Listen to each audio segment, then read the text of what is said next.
Hi everyone, so I've had a request to do a quick video just covering a little bit about skin weighting and how to mirror skin weights across. Now so this is a character from week 3. What we'll do is we'll just grab the skeleton. Now to paint skin weight, once we've got a mesh bound, we go up to Skin, Edit Smooth Skin, and then we go down to the Paint Skin Weights tool. Now if you want to get the options up for that, we can double click on the icon just here, and that brings up this taskbar which lets us know which joint that we're painting on.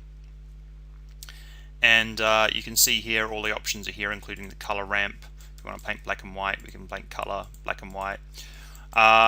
To work on a particular joint, basically the order of clicks is we click the surface and then we click the paint weights tool, and then we can right click over a joint and select influence, or we can choose it from here in the menu, whatever way is easiest to get to what you want.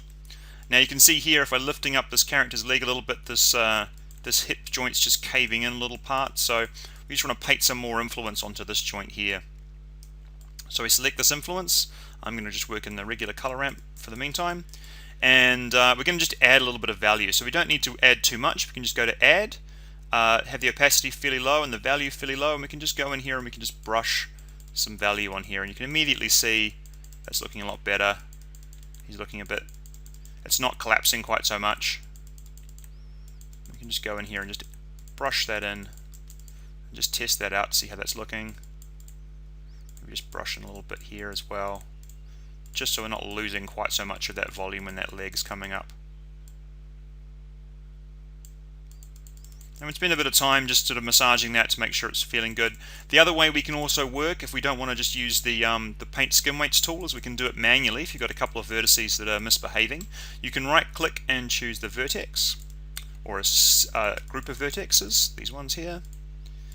And then there's the component editor, which is just under Window, General Editors, Component Editor. And there's a couple of different tabs up here. You just choose the one for smooth skin, and this will just show us what each of these joints is weighted to, what numerical value they're weighted to.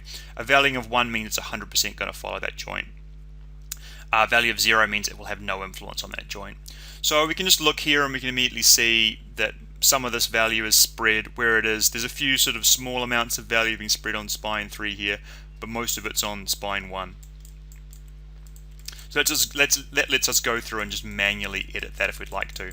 Now once we've got this and we're kind of happy with it, and rather than having to paint weight for both sides, and we can just scrub through here, yeah, we can see we'd like to copy that weight across. So to mirror the skin weight, we need to go back to frame 0. So we always want to be, anytime we're doing anything like mirroring, we always want to be in either our bind pose or have our character at the static pose.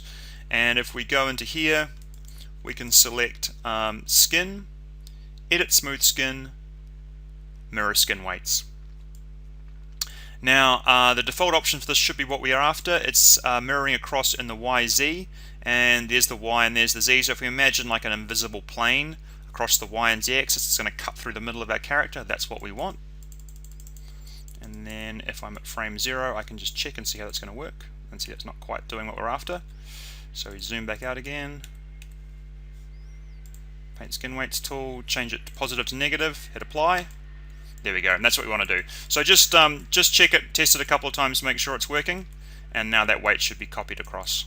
Okay, if you've got any questions, please feel free to email me. My address will be in the email that I'm sending to you guys. Okay, take care, see ya.